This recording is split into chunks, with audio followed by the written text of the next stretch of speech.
Well, in the last 3 weeks, there have been 3 separate cases where women have been killed in a domestic violence incident here in the metro. 3 Under Side's Holly Emery speaks with the father of one of those victims. Holly? Well, Howard, 2 21-year-olds and a 31-year-old have died this year in central Mississippi due to a domestic violence incident. And now the father of one of the victims is hoping to save lives by using his daughter's story.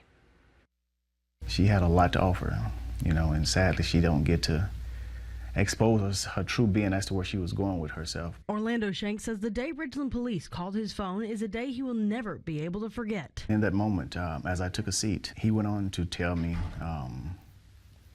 he was called out to a incident that was in Ridgeland, and at that moment my heart just dropped to the floor. February 7th, 21-year-old Autumn Shanks was shot in the head at the Pine Brook apartment complex by her boyfriend, Danquarius Bias. Shanks said he spent the last 3 years trying to get his daughter to leave the relationship, even standing up to protect his daughter despite losing contact with her over time. My daughter ran up in between us as we was having an argumentative conversation.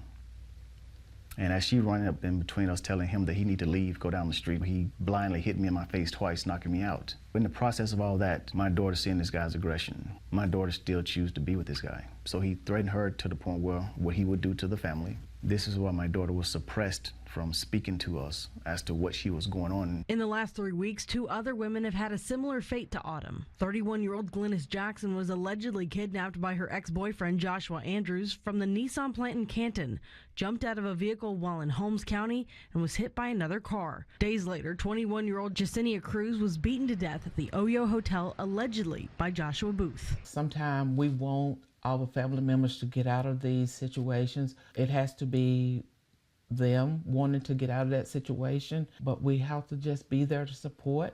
We have to be there to listen, and most of all, we have to get out of this judgment. Now, Shanks is hoping families and victims can learn from his family's hurt and end domestic violence. Had my daughter had any communication with anybody along the lines of domestic or just discomfort in the relationship, I can assure you that your family's going to step up. Your friends are going to step up. They will protect you from these people that don't have any regard for your life. You will be safe, you'll be protected, you'll be vindicated, you'll live to tell your story.